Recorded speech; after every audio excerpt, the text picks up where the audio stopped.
ইসরায়েলের ভারতীয় রাষ্ট্রদূত রেউভেন আজার সম্প্রতি এক সাক্ষাৎকারে সরাসরি সতর্কবার্তা দিয়েছেন। তিনি বলেছেন, হামাস শুধুমাত্র মধ্যপ্রাচ্যে সীমাবদ্ধ নয়, তারা দক্ষিণ এশিয়ায় সক্রিয়ভাবে কার্যক্রম চালাচ্ছে।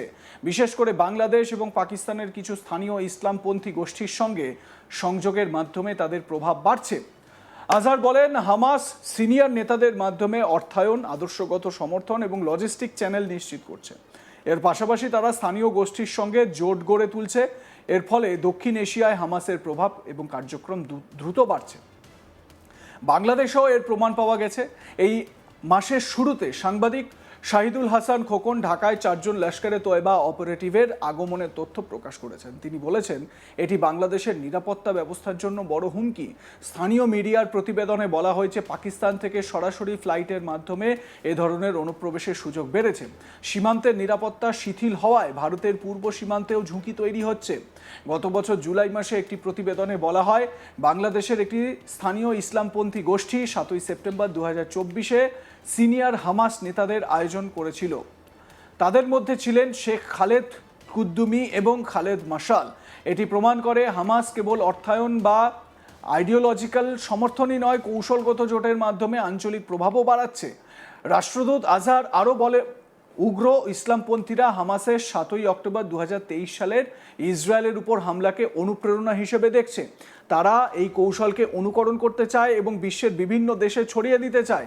2023 সালের হামলার ফলে ইসরায়েলে একমাত্র একদিনে 1200-র বেশি মানুষ জানে শেষ হয়ে গিয়েছিলেন।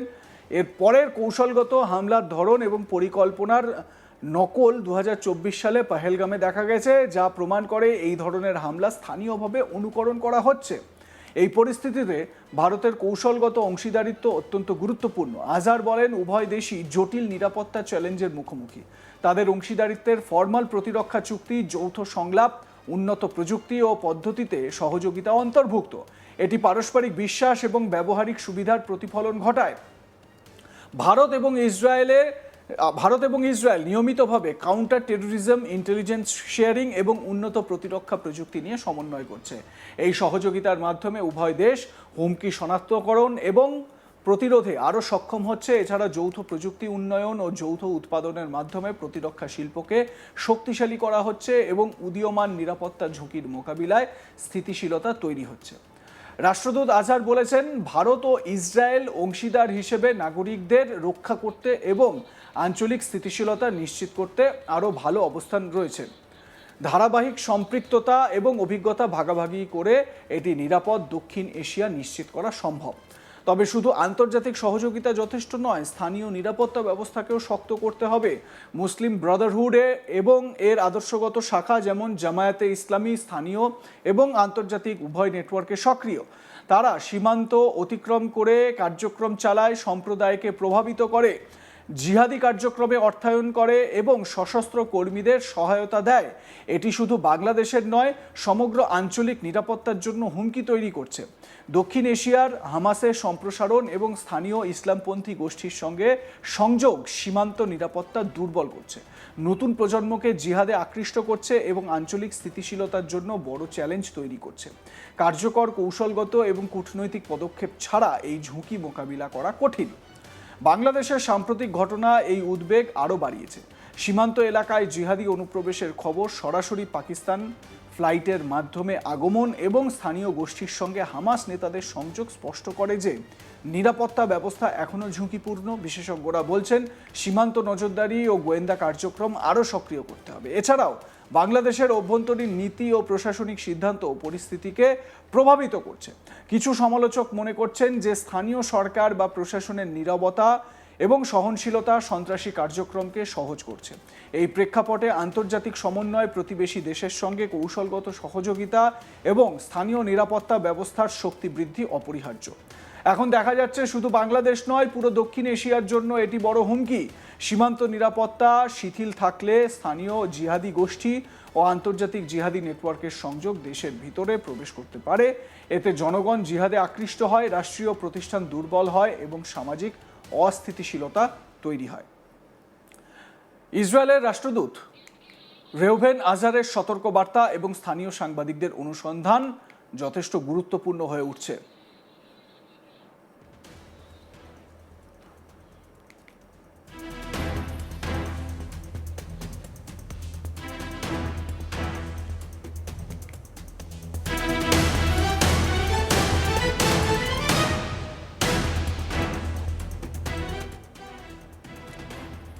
হামাস কেবল আঞ্চলিক নয়, বিশ্বব্যাপী প্রভাব বিস্তার করতে চাইছে। বাংলাদেশের স্থানীয় ইসলামপন্থী গোষ্ঠী এবং পাকিস্তানের জিহাদি নেটওয়ার্কের সঙ্গে সংযোগের মাধ্যমে তারা বহুমাত্রিক হুমকি তৈরি করেছে। এই প্রেক্ষাপটে ভারতের কৌশলগত এবং অংশীদারিত্ব, সীমান্ত নিরাপত্তা বৃদ্ধি এবং আন্তর্জাতিক সমন্বয় অপরিহার্য। না হলে জিহাদি নেটওয়ার্কের ছায়া কেবল বাংলাদেশে নয়, সমগ্র দক্ষিণ এশিয়ার জন্য দীর্ঘমেয়াদী নিরাপত্তা চ্যালেঞ্জ হয়ে উঠতে পারে। কয়েকদিন আগের ছবি আপনাদের দেখাচ্ছি পাকিস্তানের গুরজানওয়ালাতে। সেখানে হামাসের নেতা তিনি এসেছিলেন এবং এটাই প্রমাণ করে যে হামাস বিভিন্ন জায়গায় দক্ষিণ এশিয়ার বিভিন্ন অঞ্চলে স্থানীয়ভাবে নিজেদের রুট তৈরি করছে। লজিস্টিক সেখানে তাদেরকে পৌঁছে দেওয়া হচ্ছে এবং এর নেপথ্যে আশ্চর্য হওয়ার কিছু নেই যে লস্করে তৈবা বা অন্যান্য জিহাদি গোষ্ঠী তারা কিন্তু এটাও অপারেট করছে বা তারা ভীষণ রকমভাবে এটাকে মদত দিচ্ছে। সেই ছবি আপনাদের দেখাচ্ছি, পাকিস্তানের ছবি। এই যে ব্যক্তিকে জ্যাকেট পরে আপনারা দেখতে পাচ্ছেন সে একজন হামাসের নেতা, নাজি জাহির তার নাম, এবং এই হামাসের কমান্ডারের পাকিস্তানে আসা, গুজরানওয়ালাতে আসা, সেখানে মিটিং পরিচালনা করা এবং সেই মিটিংয়ে কি পরামর্শ দেওয়া হয়েছিল এবং সেই মিটিং থেকে কীরকমভাবে নতুন যে পদ্ধতি, হামাসের পদ্ধতি কিভাবে অনুসরণ করতে হবে সেই রকম বক্তব্য কি রাখা হয়েছিল। সাম্প্রতিক সময় পেহেলগামের যে ঘটনা আমরা দেখতে পেয়েছি ভারতে, সেই পেহেলগামের হামলার যে ধরন আপনাদের মনে থাকবে।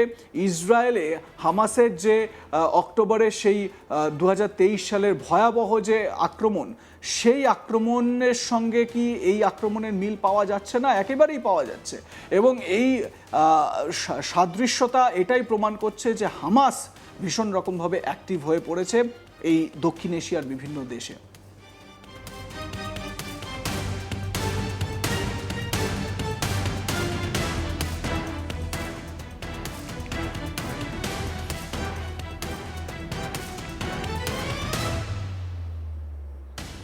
শুধু বাংলাদেশ বা পাকিস্তান নয়, দক্ষিণ এশিয়ার জন্য, পুরো দক্ষিণ এশিয়ার জন্য বড় হুমকি এই হামাস।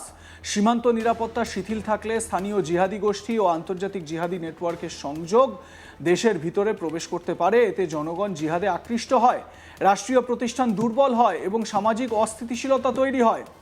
ইসরায়েলের রাষ্ট্রদূত রেউভেন আজারের সতর্কবার্তা এবং স্থানীয় সাংবাদিকদের অনুসন্ধান দেখায় হামাস কেবল আঞ্চলিক নয়, বিশ্বব্যাপী প্রভাব বিস্তার করতে চাইছে।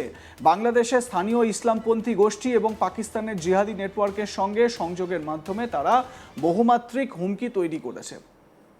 স্বাভাবিকভাবে এটা একটা উদ্বেগের জায়গা তৈরি করছে। আপনাদের মতামত কি? লাইক, কমেন্ট, শেয়ার করে জানাতে ভুলবেন না। দেখতে থাকুন আজ তাক বাংলা, সাবস্ক্রাইব করুন আমাদের ইউটিউব চ্যানেলটি।